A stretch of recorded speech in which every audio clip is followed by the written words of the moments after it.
உளுந்தூர்பேட்டை அருகே உள்ள திருநாவலூரில் இந்தியன் வங்கி கிளையானது செயல்பட்டு வருகிறது. சுமார் 20,000த்திற்கும் மேற்பட்ட வாடிக்கையாளர்களை கொண்ட முக்கியமான வங்கியாக அந்த பகுதியில் இந்த வங்கி செயல்பட்டு வருகிறது.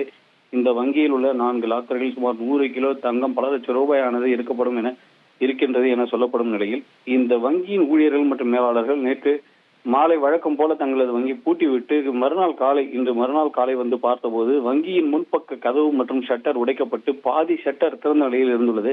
இதை பார்த்து அதிர்ச்சி அடைந்த ஊழியர்கள் மற்றும் மேலாளர் உடனடியாக இது குறித்து திருநாவலூர் போலீசாருக்கு தகவல் தெரிவித்தனர்.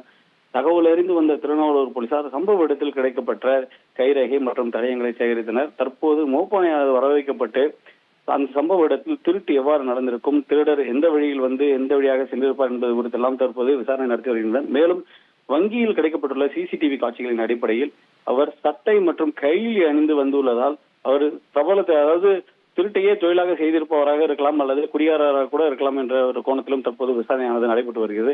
இருப்பினும் இந்த வங்கியில் நடந்த கொள்ளை முயற்சியானது இந்த பக்கத்தில் பெரும் பரபரப்பை ஏற்படுத்தியுள்ள நிலையில் தீவிரமாக இந்த போலீசார் விசாரணை நடத்தி வருகின்றனர்.